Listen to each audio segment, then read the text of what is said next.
Good morning, my brothers and sisters. Welcome to episode 91 of Be With Me. We're in the story of Jesus healing, I think it's his first healing of a man with an unclean spirit.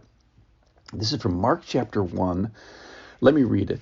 And they went into Capernaum, and immediately on the Sabbath he entered the synagogue and was teaching. And they were astonished at his teaching, for he taught them as one who had authority, not as the scribes. And immediately there was in their synagogue a man with unclean spirit, and he cried out, "What have you to do with us, Jesus of Nazareth? Have you come to destroy us? I know who you are, the Holy One of God." But Jesus rebuked him, saying, "Be silent and come out of him." And the unclean spirit, convulsing and crying out with a loud voice, came out of him. And then this is the part I want to focus on today. And they were all amazed. So they questioned among themselves, saying, "What is this? A new teaching with authority. He commands even the unclean spirits, and they obey him." And at once his fame spread everywhere throughout the surrounding region of Galilee. And I'm going to ask the question today of myself, is how do you have a spiritual encounter? And I think these people, the people of Capernaum, at least initially, and at least in a new way, did a pretty good job of having a spiritual encounter. Now, we've talked in the last couple days about who does salvation not come for, and that was the bad news for the demons, is there is no remedy for them.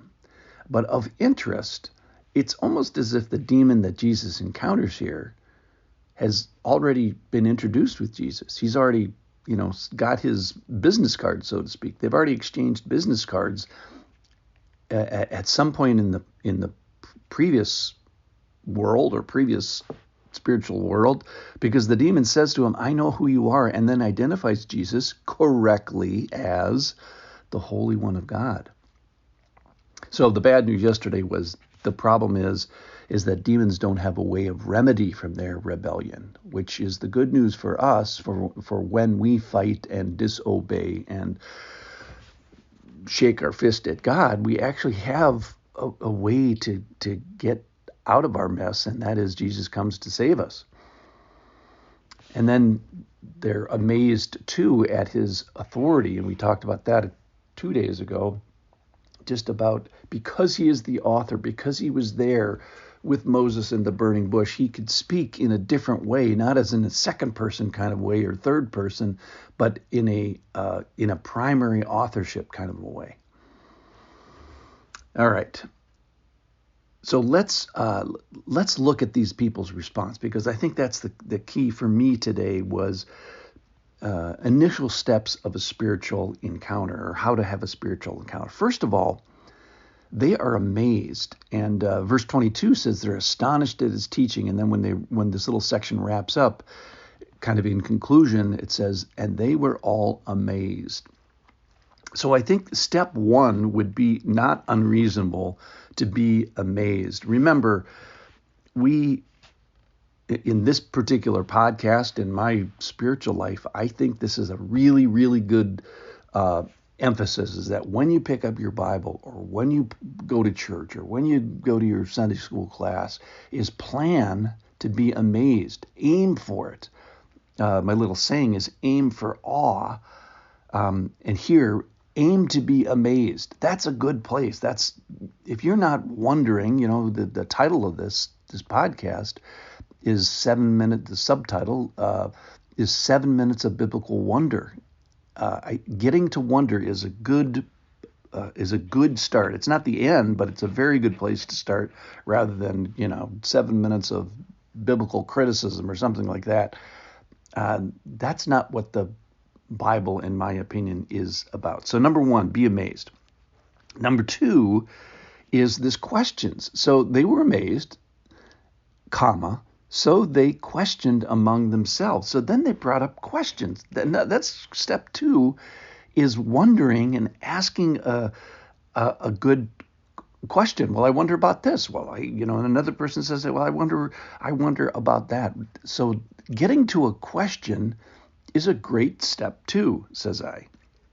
All right, then number 3, then they question among themselves. So then they break up into little small groups, if you will. They're amazed, they have questions, and then they discuss them. They question among themselves. So it's like, hey, did you understand this, that what he said? And no, I didn't understand that. Can you help me with this? So they question among themselves and so that involves 2 things, I think. That involves raising a question, speaking a question, but then also listening and maybe even helping your fellow person. So there's a discussion of, here's something I think, and then I want to listen to what you think, and maybe you have some more wisdom for me. So that's step 4.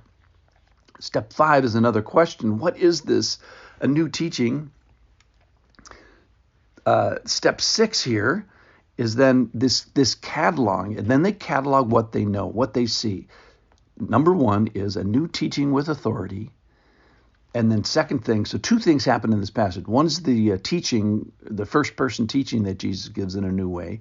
And then the second is this command that he has over the unclean spirits, and the unclean spirits obeying him, when the unclean spirits for generations have not obeyed anybody. They do what they want. So they're saying, here's what I know, and kind of listing it out. And then finally, the thing that they go to is they go to Jesus's fame. So 2 parts of this is they have a perception of Jesus's fame. And that is, I think you are terrific, Jesus. And I think the testimony you have is terrific. And I think the power that you have over demons is terrific. And then the fame spreads. So there's some bit of worshiping him yourself, but then also spreading that to other people. So the fame goes out. So 6 steps: be amazed, question, wonder, think, ask, what is this? Share what you know, catalog what you know, and then finally share it with worship in testimony. I think this is a great start on how to have a spiritual encounter. Thanks for listening.